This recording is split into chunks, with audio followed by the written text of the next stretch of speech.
Has her consulting business related to the HR industry. This is an amazing woman. Hi, this is Paul Hitchcock. I am the founder and president of Giant Jacks Media, where we help you to grow and nurture your business. I had the opportunity to sit down with Alicia and dive into how she got started with her very successful consulting business and what she's doing as a Vistage Chair. You're going to want to get connected to this woman. She's incredible. Let's go take a listen.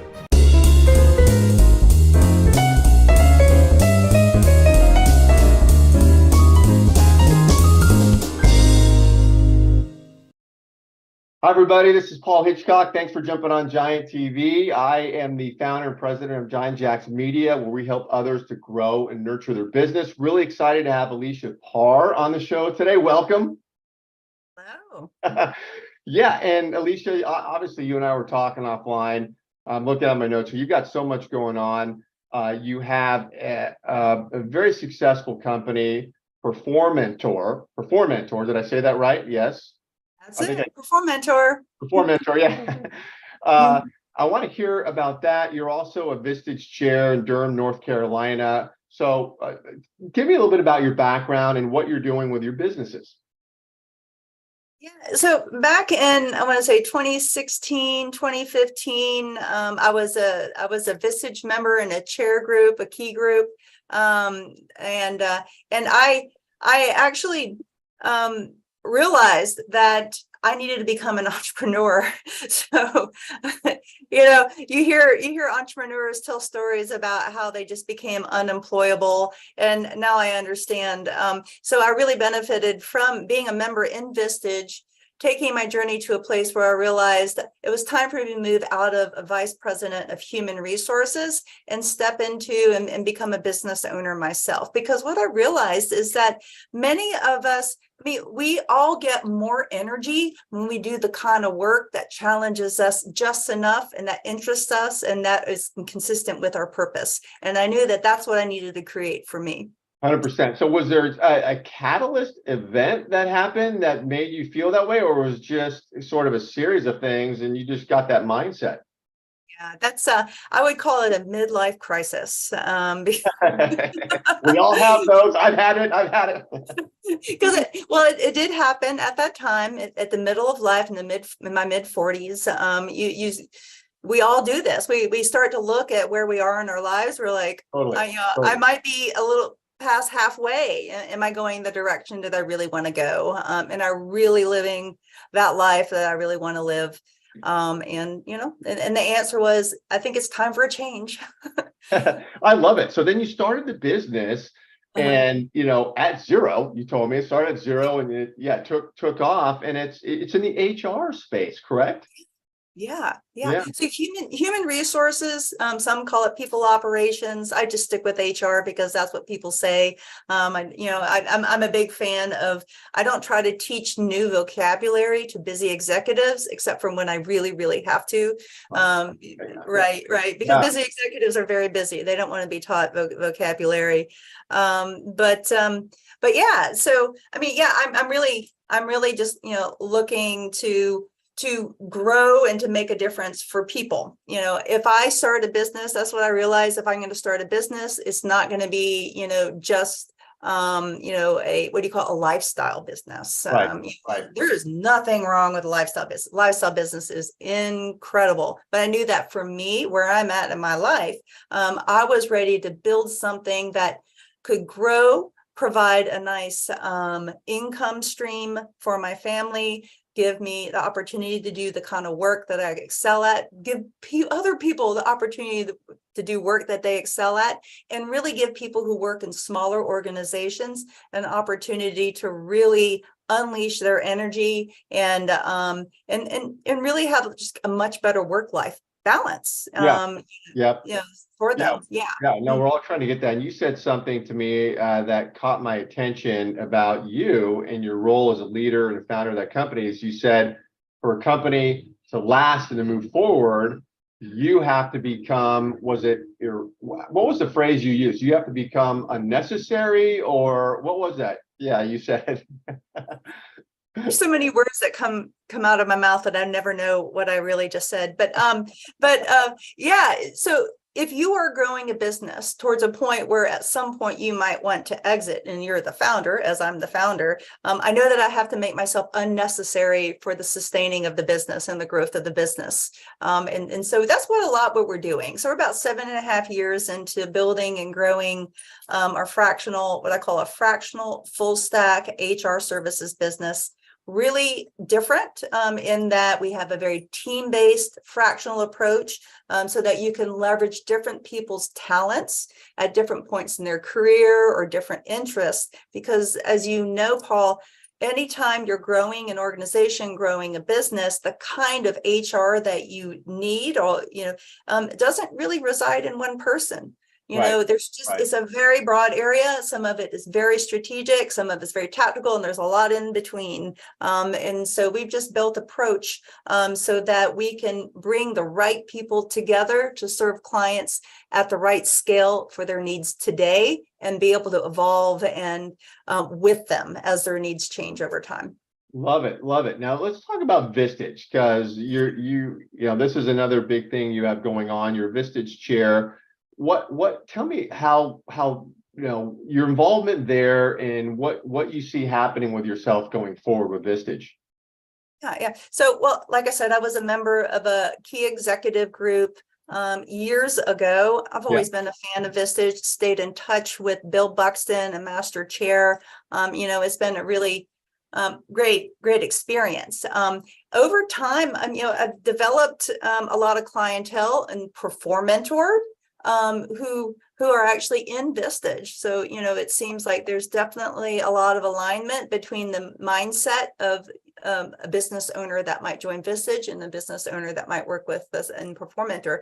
So this opportunity came my way to pick up some chair work with Vistage. And what I realized is that my mission for Performentor is to unleash people energy to propel growth through HR is also what I can do through Vistage. And, when I work with clients myself as the business owner, a lot of what I'm doing is facilitating meetings, coaching consultants, coaching executives. And wow, doesn't that look a lot like what a chair does, Paul? Yeah, exactly. So, it seemed like such a really wonderful opportunity that I wanted to take it on. And, and I really see this as a long-term play for me. I really want to be chair while I'm looking for, an exit within the next several years, or a partial exit from the business that I founded. I really see myself as a chair for many years beyond that. Yeah, and you have a key group, and you're about to jump into a chief executive group. And with the key group, I imagine obviously you got to be a people person when you have the meeting with your group. But how do you see yourself there? Are you a big listener? Do you guide and teach? Like, how would you position yourself? I love that question. Yeah. So I see myself as sort of like the caretaker of a high challenge, high love culture, or as I'm putting it, all about seeking big truth, big energy, and big love, because if we do those three things, they work together, and we really get what we want out of our growth plan, because as you know, Vistage isn't just about growing our businesses and our professional lives. It's a whole life situation. Yeah. Do you find that people are, vulnerable in your group setting, which we know is the Vistage way, and it's great, but do you find that really plays out that way? People open up, and you do. Way easier than everyone thinks is going to happen. And this is, again, fortunately, I was able to learn this earlier on, in my life as well. We can just, people are hungry for an opportunity to share with somebody they trust. So the more that we create an environment and a situation that is a high trust environment, or a big trust, big truth environment, the better. That the more that we can learn, the more that we can really lean into. Because if we're spending our time trying to protect our ego and our image, how are we going to grow and improve? We Yeah. can't do that. So we really need to. And the way that chairs, the greatest chairs, can do this is very often we all open up by being vulnerable ourselves, because role modeling is, one of the best ways to really establish what the expectations are. It's interesting, Alicia, because I grew up in a huge family, huge Catholic family. Mom, the oldest of 14, dad's the oldest of 12. And I sat around growing up as a kid, the kitchen table, listening to my aunts and uncles talk. It's how I learned about my family, and people were listening to each other. There was conversation going on. And I think that's a lost art today. People seem to be talking at each other nonstop. Nobody really seems to listen with empathy. And your comment about one of the benefits of Vistage is having somebody you can talk to that will listen to you, and you can be, vulnerable and open up, is insane to me. And I think it's one of the powerful things about Vistage and what you do. Yeah, absolutely. A good group environment is, it's not just the chair holding each other to account. Everyone is holding each other to account and supporting each other. I'm grateful that the group that I inherited certainly was really good at that already. I'm pleased to say that trend has continued. It is the best thing I think about it, that those connections that you get. And you're meeting once a month with the group as a whole? That's right. Once a month. Yeah. And then are there one-to-ones that you're doing with the key group at all?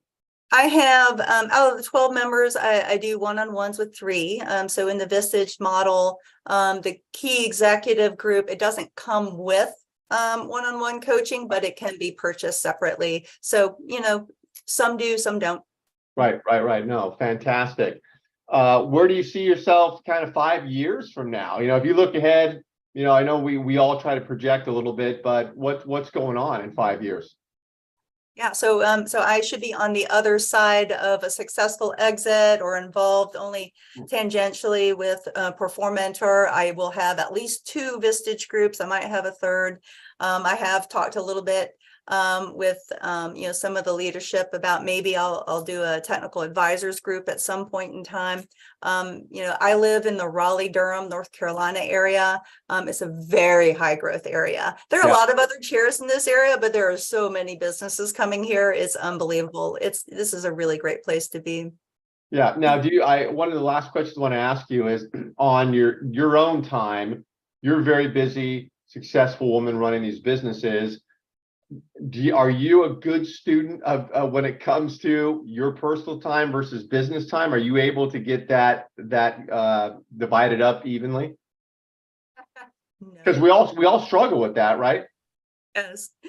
Yeah. No, I've got every bit as much trouble with that as the next entrepreneur. Good. You're human. I love it. Yeah. I figure for me, you got to build it into your day. It's like time blocking, right? Exercise, eating right. It's just, if you time block it, you can make it happen. Yeah. I mean, I'm a big fan of, I try to simplify things, work hard to make hard things more simple. And so what I've done is I've looked at my life, and I'm like, oh, I've got Perform Mentor energy and time. I've got family energy and time. I got Vistage energy and time are my 3 buckets. And I know, and I'm very clear for today and in the coming years, I know which ones are the biggest buckets. And I know the size of those buckets will change over the course of the next few years. So, kind of back to your other question. Right now, Perform Mentor is a big bucket. Vistage is a little bucket. 5 years from now, it'll definitely be the other way around. It'll switch. And do you have open seats for the key group? I do. Yes. What industries are you looking for? Oh my goodness. I can tell you what we've got. We've got kind of roofing, we've got auto repair, we've got veterinary systems, we've got flag sales and distribution. We have room for more professional services businesses. I would love to see us get a little bit more manufacturing into the room. But we really have quite a lot of latitude in terms of and our members are located anywhere from east of Raleigh to about 1 hour west of Raleigh. So it's a popular group. So people are willing to drive a little bit to join. Oh, that's great. Well, I want to tell everybody that watching that we're live streaming this, and you may be watching it in one of several places: LinkedIn, YouTube, we're on Twitter, it's going out on Facebook. So Alicia's information is going to be included in this video somewhere up here, down here, or side to side, and click on it. We'll have your website in there, Alicia, and your LinkedIn profile. But I encourage everybody to get connected with Alicia. Great person to know. And so thanks for listening, Alicia. Thanks so much for being here. Thank you, Paul, and everybody. You should subscribe to all the content that Paul is doing. So nice. It's not a paid endorsement. It is not a paid endorsement. I promise. You didn't pay me to say that. I just said it anyway. Thank you very much. All right, we'll talk to you real soon, Alicia. Okay, thank you.